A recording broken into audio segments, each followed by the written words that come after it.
गुरुमुखो, संसार में प्रत्येक स्थान पर जगह जगह पर संगति का प्रभाव देखा गया है। अग्नि की जिस छोटी सी चिंगारी को हम तुच्छ एवं साधारण कहते हैं, उसे यदि पवन की संगति अथवा सहायता प्राप्त हो तो वह क्षणों में, कुछ ही समय में ही आकाश के साथ बातें करने वाली प्रचंड ज्वाला में परिवर्तित हो जाती है और जंगल के जंगल, नगर के नगर फूंक कर भस्म कर सकती है।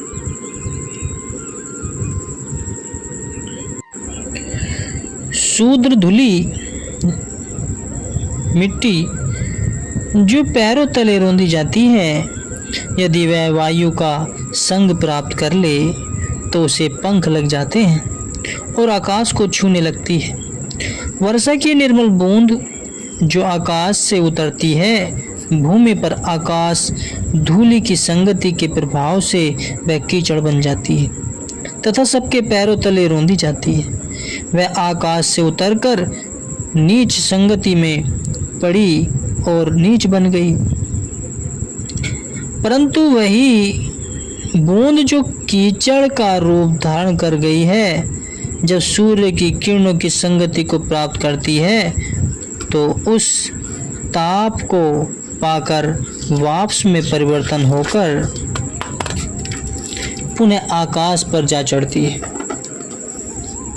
गंवार और अनपढ़ लोग विद्वानों की संगति से प्रकांड पंडित बन जाते हैं तथा साधारण मनुष्य भी गुणवानों एवं कलाकारों की संगति पाकर कारीगर अथवा गुणी बन जाते हैं। कहने का भाव यह है कि भली बुरी संगति का शुभ अशुभ प्रभाव सर्वत्र प्रकट होता है तथा यह सर्वविदित ही है। जैसी संगति की जाएगी वैसा ही प्रभाव पड़ता जाएगा। इसलिए संतों ने बार बार इस बात पर जोर दिया है कि सदा संगति करनी चाहिए, सत्संगति करनी चाहिए, जिससे कि मन में शुद्ध एवं सात्विक विचारों तथा सद्गुणों का संग्रह होता रहे। इसी प्रकार मनुष्य भी सत्पुरुषों की संगति से उत्तम व श्रेष्ठ बन जाता है। यह केवल संगति का ही प्रभाव होता है। गुरुमुखो, एक कथा के जरिए हम आपको समझाना चाहते हैं, कृपया ध्यान से सुनिए। अशोक नाम का एक व्यक्ति था। वह प्रतिदिन मंदिर में जाता और प्रातः व सायंकाल दोनों समय आरती, पूजा, भजनाभ्यास नियम पूर्वक करता था, परंतु अपनी व परिवार की उदरपूर्ति वह चोरी करके करता था। भगवान के मंदिर में लोग उसे प्रतिदिन देखते और साथ साथ वे इस बात से भली भांति परिचित थे कि वह चोरी करता है। इसलिए पुजारी व मंदिर में आने जाने वाले लोग उसे घृणा की दृष्टि से देखते थे। वह मन ही मन अत्यधिक क्रोधित होता था, क्योंकि जीव की यह स्वाभाविक प्रवृत्ति है कि दूसरों के गुण और अपने अवगुण उसे शीघ्र दिखाई नहीं देते। वह अपने मन में यह सोचता था कि मैं भगवान का भक्त हूँ, दोनों समय मंदिर में जाता हूँ, परंतु लोग मेरा सम्मान क्यों नहीं करते। प्रभु की भक्ति व मालिक की बंदगी एक दिन अवश्य रंग लाती है और नियति उसके लिए कारण भी उपस्थित कर देती है। उसी मंदिर में एक दिन एक महात्मा जी का आगमन हुआ। संतों महात्माओं के आगमन का उद्देश्य यही होता है कि भूले भटके जीवों को उनका वास्तविक मार्गदर्शन हो। वे हर समय मंदिर में सत्संग प्रचार करते। उस नगर के सभी लोग सत्संग सुनने आते थे। अशोक भी उनमें उपस्थित होता था। सत्संग श्रवण करते करते उसके भाग्य उदय हुए अथवा पूर्ण जन्म के शुभ संस्कार जागृत हो उठे। उसने महात्मा जी के चरणों में विनय की कि प्रभु, मैं नियत प्रति मंदिर में जाता हूँ, भगवान का पूजन अर्चन भी नियमित रूप से करता हूँ, परंतु मन को शांति की उपलब्धि नहीं होती। संत महापुरुष अंतर्यामी जानते तो सब कुछ है, परंतु नर लीला करने हेतु वे जीव के मुंह से कहलवाते हैं। उन्होंने भक्त से पूछा, तुम अपने परिवार का जीवन निर्वाह कैसे करते हो? सत्य को पाने के लिए असत्य का त्याग तो करना ही पड़ता है। उसने तुरंत अपना समस्त कार्य व्यवहार बतला दिया। महात्मा जी सत्य वार्ता सुनकर मौन हो गए। थोड़ी देर पश्चात कहा कि प्रेमी, तुम्हारे प्रश्न का उत्तर हम कल देंगे। वह प्रेमी आज्ञा शिरोधार्य कर घर लौट गया। दूसरे दिन उसी नियत समय पर वह भक्त मंदिर में आया और महात्मा जी को अत्यंत श्रद्धा पूर्वक प्रणाम किया। सत्संग प्रचार का प्रभाव चल रहा था, इसलिए उन्होंने उनसे कहा, तुम बैठ जाओ, तुम्हारा प्रश्न हमें पता है, याद है। सत्संग समाप्त होने के पश्चात तुम्हें उत्तर देंगे। सत्संग समाप्त हुआ, सारी सभा वहाँ से चली गई। तब महात्मा जी ने उस भक्त को अपने निकट बुलाया तथा सामने की ओर संकेत करते हुए कहा कि वह कौन सा वृक्ष है? प्रेमी ने उत्तर दिया, प्रभु यह कीकर का पेड़ है। महात्मा जी ने पुनः प्रश्न किया, यदि इसके स्थान पर हमें सेब का वृक्ष लगाना हो तो कैसे लगाएंगे? तो प्रेमी भक्त ने उत्तर दिया, महाराज यह तो सीधी सी बात है कि पहले इस कीकर के पेड़ को समूल निकाल देंगे, मिट्टी में से इसकी जड़ें बिल्कुल निकालकर गुड़ाई करके भूमि को नर्म बना देंगे। इसके उपरांत खाद आदि डालकर सेब का पौधा लगाया जाएगा। परंतु पौधा लगा देने भर से सेबों की प्राप्ति नहीं होगी, अपितु समय समय पर पानी व खाद दी जाएगी और आवश्यकता अनुसार गुड़ाई भी करनी होगी।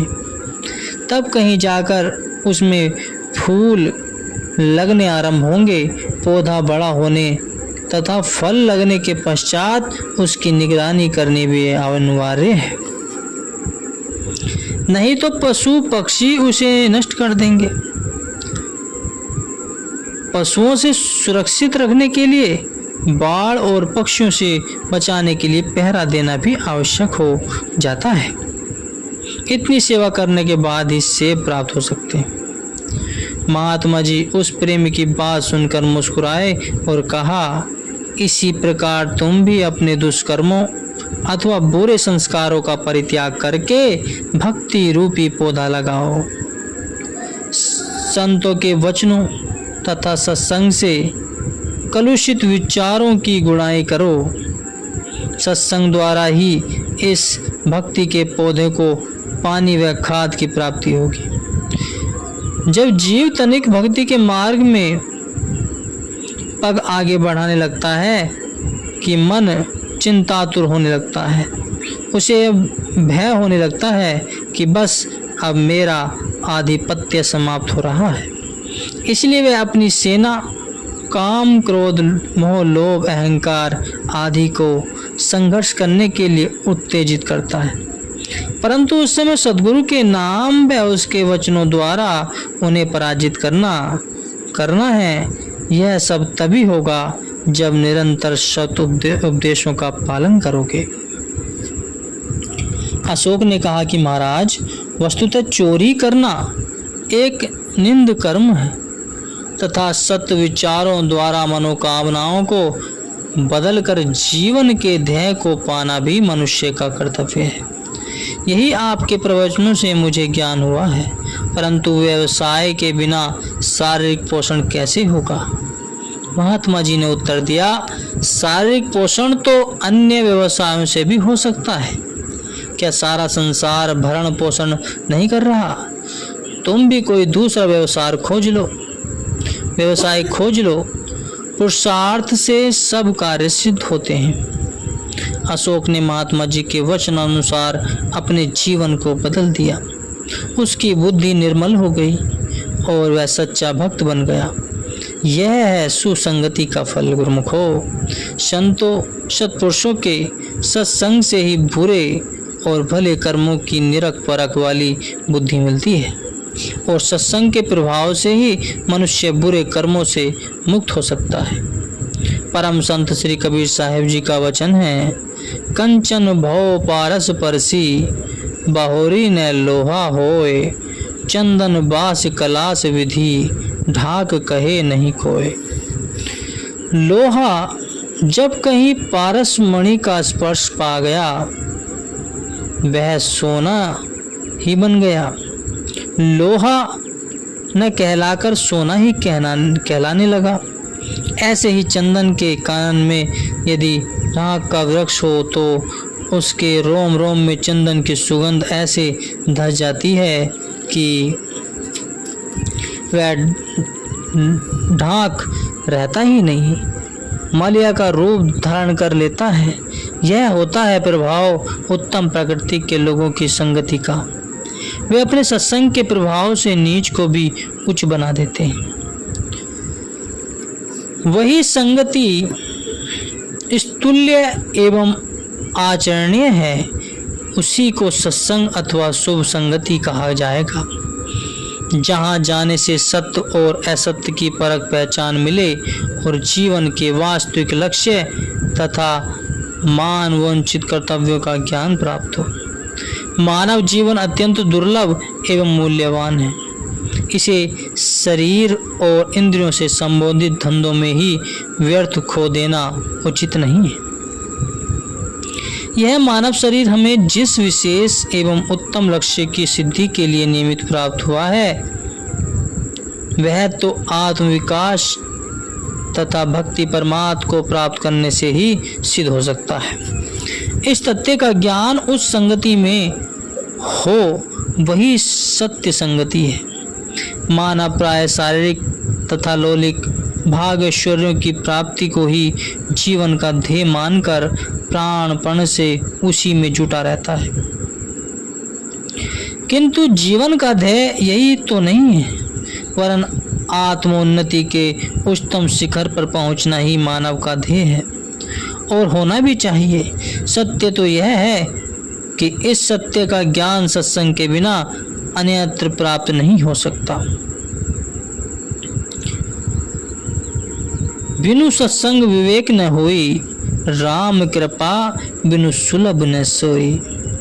गोस्वामी तुलसीदास जी श्री रामचरितमानस में लिखते हैं कि सत्संग के बिना मनुष्य को विवेक अर्थात सत्य असत्य का ज्ञान प्राप्त नहीं हो सकता तथा मालिक की कृपा के बिना सत्संग की प्राप्ति सुलभ नहीं है। भले बुरे की परख, लाभ हानि में भेद, अपने पराये की समझ तथा जीवन के वास्तविक लक्ष्य का ज्ञान, यह सब सत्संग से ही प्राप्त हो सकते हैं।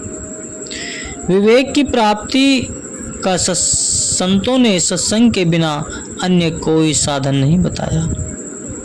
इसलिए सत्संग का प्राप्त होना परम सौभाग्य का चिन्ह माना जाता है। जब कभी उत्तम संयोगवश संतों महापुरुषों की दुर्लभ संगति का अवसर प्राप्त हो तो समझना चाहिए कि सुप्त भाग्य जगा है।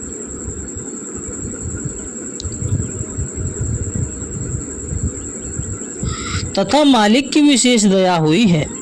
विचारधारा तथा चित्तवृत्ति को माया, मोह, ममता, अहंता, राग, द्वेष आदि से हटाकर परमार्थी कार्यों तथा भक्ति की ओर उन्मुख करने में सत्पुरुषों का सत्संग जादू का सा प्रभाव रखता है।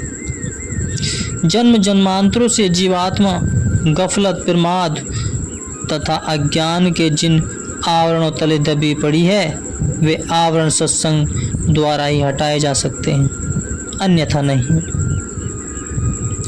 सत्संग की महिमा का गायन करते हुए गोस्वामी तुलसीदास जी लिखते हैं कि बड़े ही सौभाग्य से सत्संग का सहयोग प्राप्त होना है, जिससे कि संसार के सभी क्लेश और चिंताएं बिना किसी विशेष परिश्रम के स्वतः ही नष्ट हो जाती हैं। इन सब विपत्तियों के विनाश के लिए किसी अन्य साधन की आवश्यकता नहीं होती।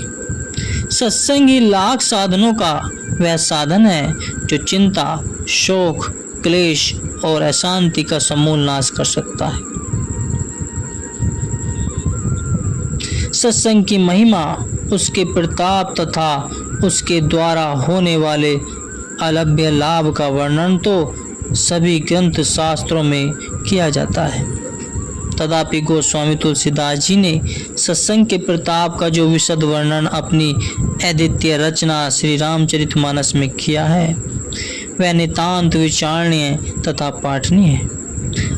आपने सत्संग को जगत का सर्वोत्तम तीर्थ कहा है, जिसमें एक बार स्नान कर लेने से मन की सब मलिनता तथा जन्म जन्मांतरों के समस्त पाप क्षण भर में धोए जाते हैं।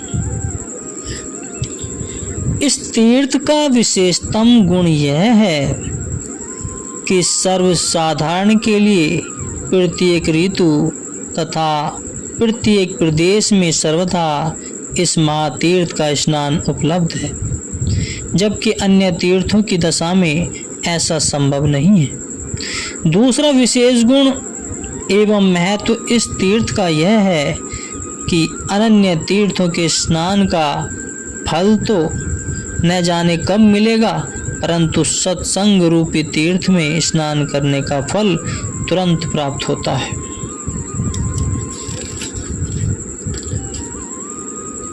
सत्संग रूपी तीर्थ में स्नान करने का फल तुरंत देखने में आता है। वह यह है कि कौवे जैसी वृत्ति से पलटकर कोयल जैसी, बगुले जैसी वृत्ति से पलटकर हंस जैसी वृत्ति बन जाती है। जादू जैसे इस विलक्षण प्रभाव की बात सुनकर कोई आश्चर्य न करे, क्योंकि सत्संग की महिमा किसी से छिपी हुई नहीं है। मुनि वाल्मीकि जी, देवर्षि नारद जी तथा मुनि अगस्त्य जी ने अपने अपने मुख से ही आत्मकथा कहते हुए बताया है कि किस प्रकार वे सत्संग के प्रताप से उत्तम पदों को प्राप्त हुए। इसके अतिरिक्त संसार में जितने भी अनन्य जड़ चेतन जीव जंतु हैं,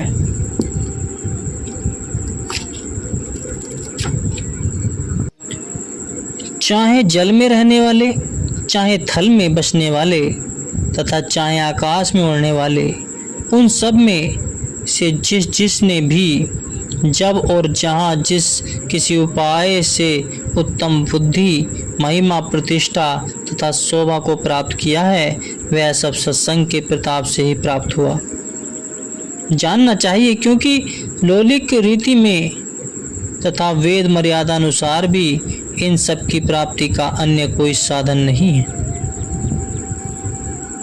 सत अर्थात संत सत्पुरुषों की संगति करना ही सत्संग है।